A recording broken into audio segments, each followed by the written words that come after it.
Away from transportation, let's turn to other stories. The National Union of Nigerian Students has asked the federal government to reassess the suspension placed on the accreditation and evaluation of degree certificates from Benin Republic and Togo. The federal government on Tuesday suspended certificates from the two West African countries, following a report detailing how a degree was acquired from a university in Benin Republic in 2 months. In a statement by President of the Senate for NANS, Akintaye Hafiz, the students' body says the government's commitment to upholding the integrity of academic qualification is commendable, but wants the government to carefully consider the impact of the decision on legitimate students who have pursued their education in these countries.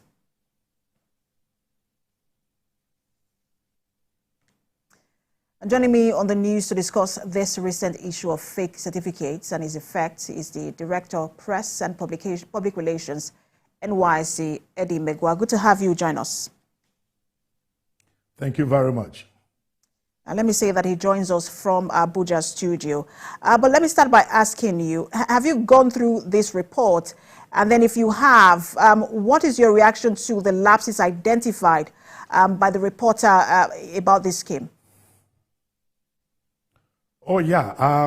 We have carefully gone through the report, and we commend the young man for bringing to the open so many things the National Youth Service Corps has been calling for attention over the years. It's rather worrisome that you will have graduates from higher institutions that cannot express themselves.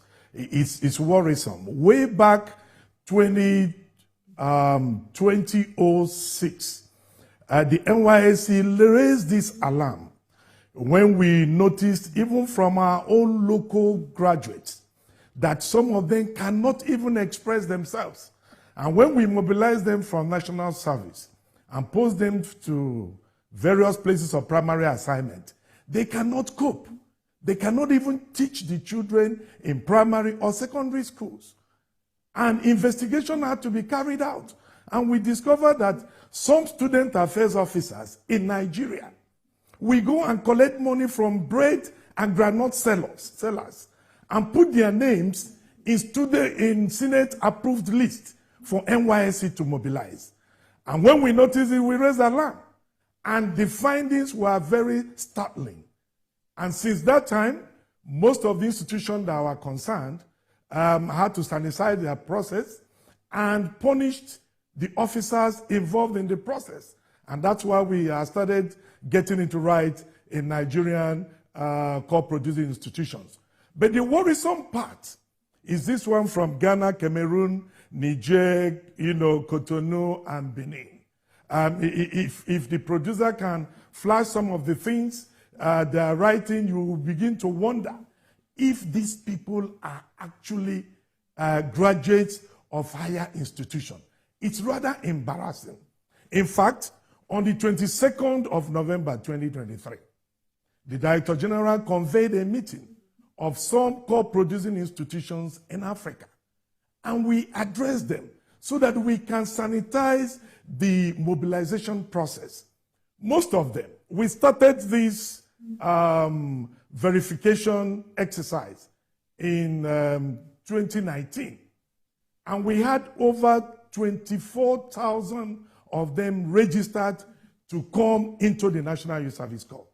And when we wanted to do the physical verification, and we told them that if you are caught knowing that you did not go to the university, you are going to be arrested and prosecuted. Over 20,000 of them took to their heels. And Mr. Megwa, if I may come in here. Yes. Yes. You have talked about how it is a mobilization process, but the reporter Audu Maru also, while he did acknowledge that there were some rigorous checks from the scheme, which is the NYSC, he also questioned the database, which means that it is not just about the mobilization. There is also a problem with the verification process. Do you have a foolproof database? Oh, yeah. We have foolproof database. And let me tell you what happened. If you have also read the young man's report, When he went and arranged his certificate from this university that he got within a few months and came to NYSC to register, when he imputed in his email address and phone number, our system flagged it because he had served before. He served in Osun State. The system said, no, we cannot accept. And that was why, because he was out for a specific investigation, he had to go and use a different email and phone number before he can now have access. Now, in our act, if you go to NYSC Act Section 13, subsection 2B, it's a punishable act for you to try to serve in the youth service when you are not expected or supposed to serve. And the punishment is 2 years imprisonment or 4,000 naira or both. But we are not even looking at that. What we are interested in is to see how the process can be sanitized. This is not the position where we need to start casting aspersion. All we need to do is to put hands together and see how we can stop this high flow of unqualified graduates coming into Nigeria to claim that they want to serve in the national service. But one would have thought that, when he entered, the second email, I'm sure he used the same name, that the system should be able to flag it. But I also want to ask, you talked about how this is a crime to try to do that. Is that an indication that the scheme is going to take actions against this reporter? Just a minute, if you can answer those questions for us before we move on.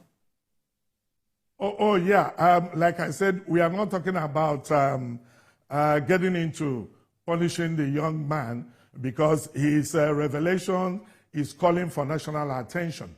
We are more interested in the content of his discovery rather than the offense committed in this instance. And that's why the federal government is taking the action they are taking. And we salute the action taken by federal government. We are not talking about prosecuting him yet.